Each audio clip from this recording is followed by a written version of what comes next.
As the Iran conflict continues today, I'm joined by two national security pros with White House experience. Jamil Jaffer, who's held roles in the White House counsel's office, the Justice Department's National Security Division, and both the House Intelligence and Senate Foreign Relations Committees. He now leads the National Security Institute. And Samantha Vinograd, a former Biden administration Department of Homeland Security official. She also held roles in the Obama National Security Council and at the Treasury Department during the George W. Bush administration. My goodness, those are some impressive resumes. I'm so lucky to have you both here today. Thanks, Dasha. It's awesome to be here. Let's talk about your experience and your perspective on what's going on today. You both have held very important national security roles. How does coordination with the White House work in this kind of environment, in this kind of moment when the stakes are so high? Well, I think if we back up and just think about how we even arrive at a decision to use military force the way that we're seeing right now, in my experience, intelligence is always driving decision making. We can talk about whether that actually happened in this case or not. But when a president decides to commit U.S. forces, U.S. military assets to go after another country, typically intelligence is directing his decision making in the sense that you want to know if the regime is going to react to other forms of pressure. You want to know what you're going after. Intelligence can help identify targets. And you want to know ultimately whether military operations are going to sway the perspectives of the people that you want to sway. Now, I don't know how much intelligence was integrated into the president's decision to commit so much military hardware to the region.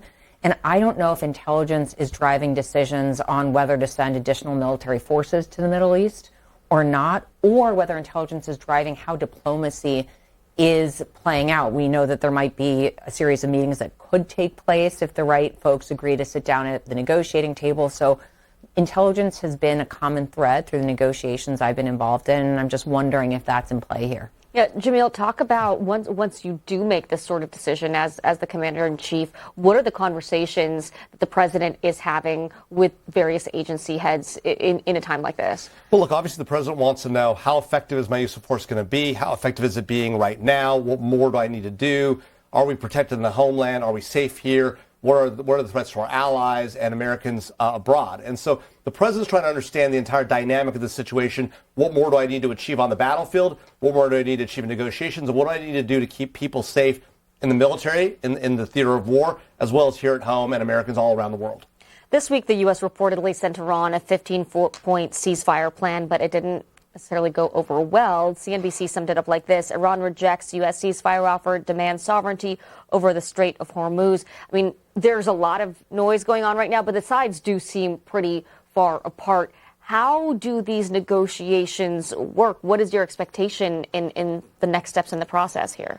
I'm not putting a lot of focus on what's being said publicly right now. Having been involved in various negotiations that ultimately did pan out, I am unsurprised that both the United States and Iran are both saying the other side is so thirsty to come to the negotiating table. I'm also not surprised that everyone's starting from a maximalist position. That's just negotiating 101. So I think the big question is, do both parties at any point they think they can trust each other? The Iranian regime remnants have good reason not to trust President Trump, right? He backed out of the first Iran nuclear deal. He launched military strikes in the midst of the last round of negotiations. And President Trump has a lot of reason to question whether whomever he's negotiating with on the Iranian side, not only his credibility with the United States, but his credibility within Iran itself. So I actually think the intelligence community is whatever's left on the Iranian side and on the U.S. side are probably trying to sort all that out, whether they can be confident in one another. And you mentioned the Strait of Hormuz, kind of the elephant in the room right now. You know, you asked me how decisions like this are made. Typically, the Energy Department and the intelligence community would have come together and said, this is what the impact on global markets is going to be. And the intelligence community would have said, this is what Iran is going to do vis-a-vis the Strait if they're under military pressure. And again, query whether that happened or not. Yeah, Jamil, from what you have seen publicly, does it seem like the administration was prepared for how Iran would react and what would happen with that strait? Well, look, I think Sam's exactly right. When a president acts, you rely on all the intelligence, all the information you're given. But at the same time, a president has his or her instincts about what's going to happen, how this is going to play out, and how much wiggle room they've got with the American public on going to war, with Congress on whether they're going to get involved, with the other side on whether they're going to respond to the pressure, and how things are going to play out. And what happened here, clearly, there's no doubt that the president was briefed that the Straits of Hormuz were going to be in play, right? If it is the first move that Iran would take in a conflict like this. They've threatened it over and over again. They've closed the Straits in the past. This is not a new or surprising move, right? So the only surprise on the Straits of Hormuz is that it took this long for them to try and shut it down. It should have happened within the first week. It didn't. It took them a few weeks to get there. They're there now. And so the president now is reacting to that. The problem appears to have been the president's instinct was they wouldn't close it. They'd buckle. They haven't. Mm-hmm. And now the question is, how does this play out? Will he buckle? Is this 15-point peace plan? Both, again, maximalists. They have a 5-point version. He has a 15-point version. Are they going to come to a middle, or are they both going to remain in their corners? Is this fight going to go on for weeks and weeks to continue? So the president's top global negotiators have been his son-in-law, Jared Kushner, and Special Envoy Steve Witkoff. But there's reporting now that Iran has expressed a preference for negotiating with Vice President J.D. Vance. Quoting CNN here, the message, which was passed through back channels to the U.S., signals Iran believes discussions involving Witkoff and Kushner wouldn't be productive given the deficit of trust following the breakdown of negotiations prior to Israel and U.S. launching military action. Vance, in contrast to Witkoff, Kushner, and even Secretary of State Marco Rubio, is viewed as more sympathetic to wanting to end the war. The sources changed. Sam, could changing up the negotiators have an effect here? I personally don't think it's really going to matter who's on the other side of the negotiating table. I think the Iranians, at the end of the day, want to make sure whomever they're negotiating with is actually speaking on behalf of the president, but that still doesn't answer the question about whether they can actually trust the president.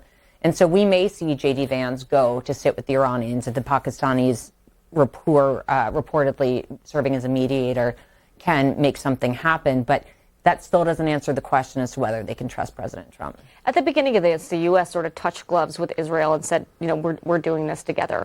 But there's been a lot of reporting, and based on the comments publicly, the aims of Israel and those of the United States aren't necessarily completely aligned. How does the U.S. work through that? Yeah, look, I'm not sure I believe the way it's playing out in the media, right? This idea that Israel's hitting oil sites in Iran without consulting with the U.S., without the U.S. knowing. There's no question that Israel's letting us know when they're hitting sites and what they're doing. The fact the president might display some frustration with it after the fact and say, I pulled them back, that's part of the negotiating strategy, right? To show that, look, we want these attacks to happen, right? But we want to do it with some amount of deniability, right? There's no question the president and the United States and Israel are of a piece on this effort. We got the same goal. We want Iran to end its nuclear program. We want to end their support of terrorism. Ideally, we'd see regime change. The president made that clear on day one, where he called on the Iranian people to rise up when the time was right. That time has not yet come. It's not clear that time will ever come, given our limited commitment to this fight. And so we'll see how this plays out. But at the end of the day, I don't think there's real airspace between Prime Minister Netanyahu and the president. I think what you're seeing here is a way of playing the story out to give everyone a little bit of top cover to figure out what happens next. Sam, what are you seeing here? I just don't think we really know what ultimately the U.S. objectives are. I think it is certainly true that the president is focused on getting rid of the Iranian nuclear program. Now, nuclear disarmament, as you both know, is incredibly complicated and takes time when you have a friendly government on the other side and when you're not in the middle of a war. But I definitely think that that's a non-negotiable. In terms of daylight between the U.S. and Israel on regime change and ballistic missiles and support for terrorism, the president and other officials in the administration, that's been an evolving narrative. It's been a bit of a roller coaster. So certainly the 15-point plan lays out everything. Mm-hmm. But in terms of what the non-negotiables are for the administration, I'm still scratching my head a bit and wondering what they're going to settle for if it comes down to it. Can we talk about China? Because finally a meeting in May, yes. I could see it in your head that you were itching to discuss it. Yeah, let's just bring that in. Where is China in all of this? What are they benefiting from? What are the concerns for Chinese leadership right now? It's a mixed bag in the sense that China has for years, and the intelligence community has said this publicly, China has for years been trying to position itself as an alternative leader to the U.S.-led liberal democratic order. So to the extent that the United States is viewed as being erratic, causing disruption, being destabilizing, that is a net positive for the People's Republic of China and the Communist Party there. At the same time, of course, China is buying a heck of a lot of energy products, among other commodities from Iran and other commodities that pass through the Strait of Hormuz. China has certainly been stockpiling reserves for several months. It does have a buffer. But these energy market disruptions, the overall commodities disruptions, fertilizer and other things will hit China. So at the end of the day, the fact that this Xi-Trump meeting has finally been on the books does make me think that there have been other discussions between China and the United States. Yeah, it's mid-May now is the plan. Mid-May. It was going to be at the end of March about where this war is going. I don't think that President Xi will meet with President Trump if the U.S. is still bombing Iran. I don't think that that would look good for President Xi, not that he's really worried about getting reelected in that system, but it does make me think that they have been having discussions. Bloomberg is reporting that Turkey is urging Gulf Arab states not to join the war against Iran. Jamil, can you talk a little bit about the pressures that other countries in the Middle East are under right now? Well, look, obviously, our Middle Eastern allies have been hit hard by Iran. They've been launching ballistic missiles by the dozens and hundreds in the early days, drones and the like at facilities, including hitting desalination facilities in Bahrain and elsewhere. United Arab Emirates, we've seen efforts to go after civilian infrastructure. We've seen efforts to go after data centers, American data centers in Bahrain and the UAE. So we've seen a real hit on our Arab allies, and they're understandably frustrated and upset, not with the United States, but with Iran, whose president went on television, apologized for hitting his neighbors, even as IRGC was hitting its neighbors in real time. And so this is obviously a huge problem for our allies.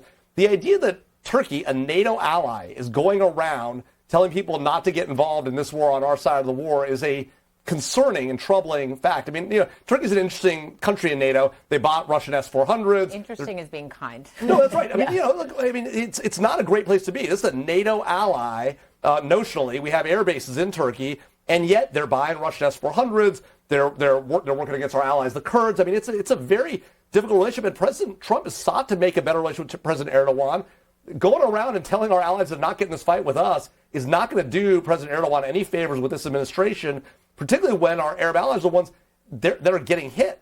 Yeah, I mean, the president has tried to pull Turkey closer. He's also formed stronger relationships with Qatar, with Saudi Arabia, with the UAE. How are those dynamics playing into this? Well, certainly President Trump's embrace of the Gulf Arabs has been helpful in this conflict, right? I mean, you see Qatar, you see Saudi Arabia, you see the Emirates. They have been standing with the United States ever since Operation Epic Fury started.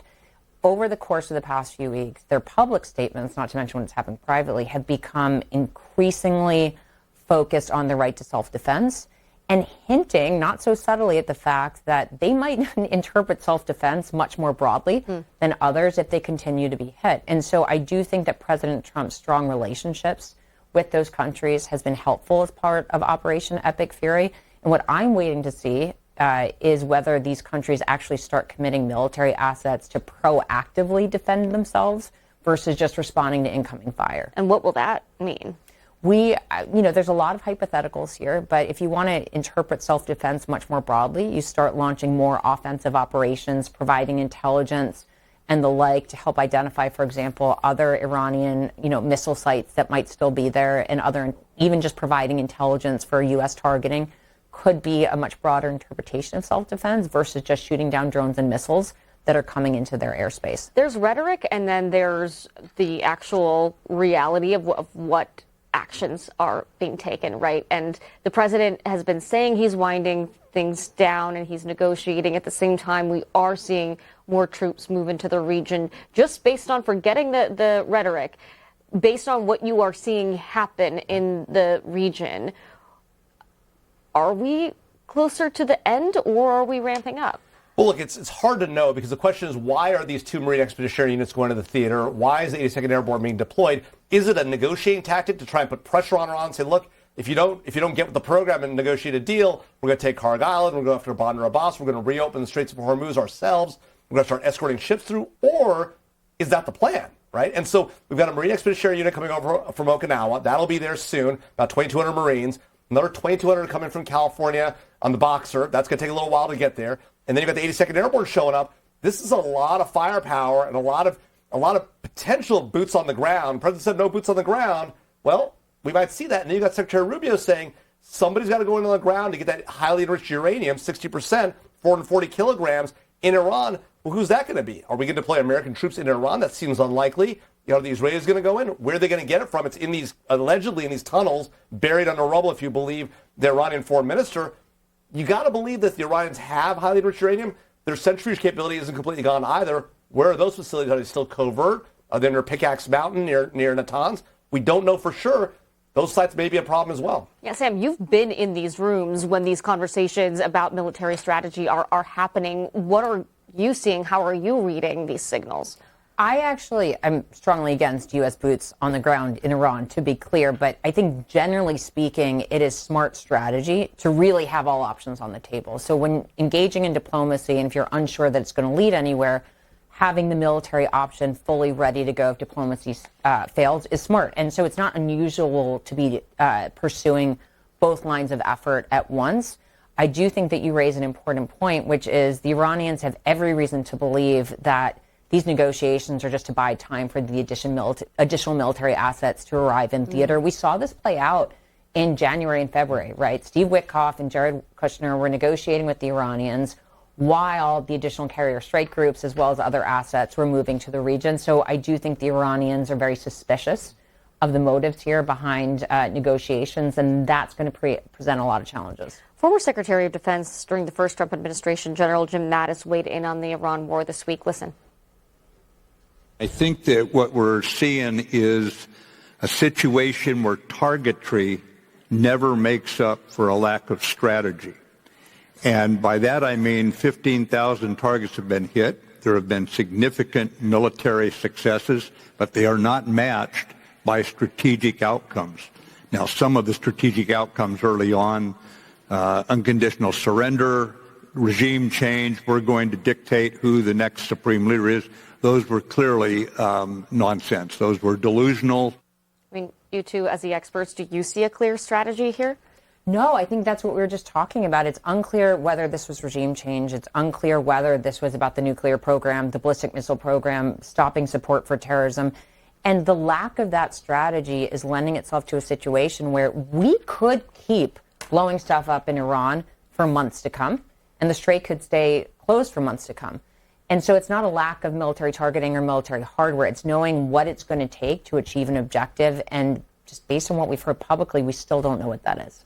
And I think it's exactly right. I mean, Sam laid it out earlier. The president's story and his administration's story about what we were seeking to achieve has changed day to day, from individual to individual, and even sometimes within one speech from the president himself. He's on stage saying, we won, just not enough, right? What does that mean, right? And what are we trying to achieve? Was it regime change? Was it the nuclear program? Was it their Navy? Was it the ballistic missiles? Is it the support of terror?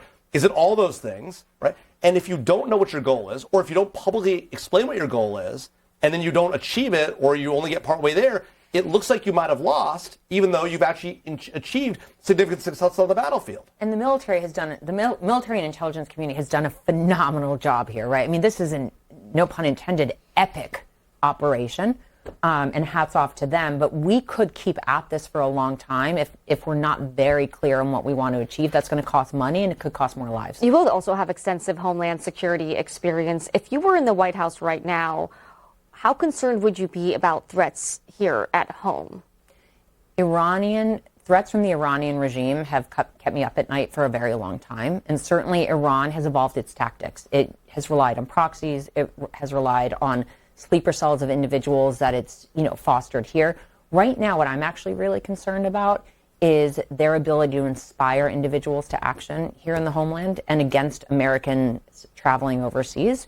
And I'm really concerned about their cyber capabilities, Dasha. The regime has invested in aggressive and effective cyber tactics that have the possibility to be incredibly destabilizing here.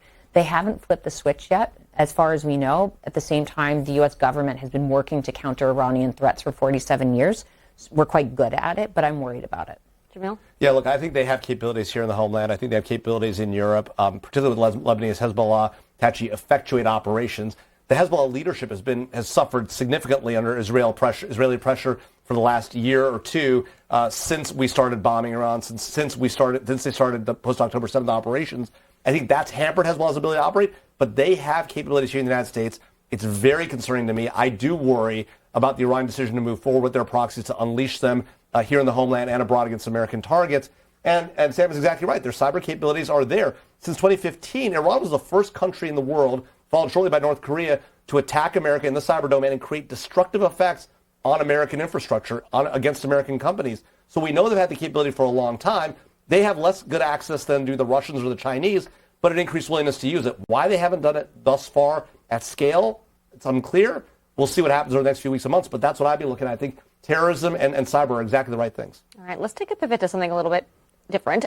This is our weekly feature, not on my bingo card, where we highlight funny, offbeat, or downright weird political or cultural moments.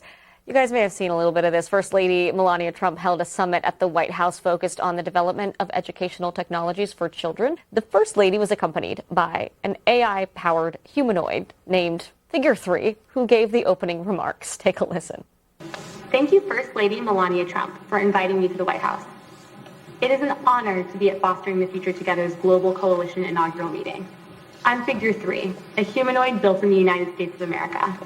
I am grateful to be part of this historic movement to empower children with technology and education. Welcome.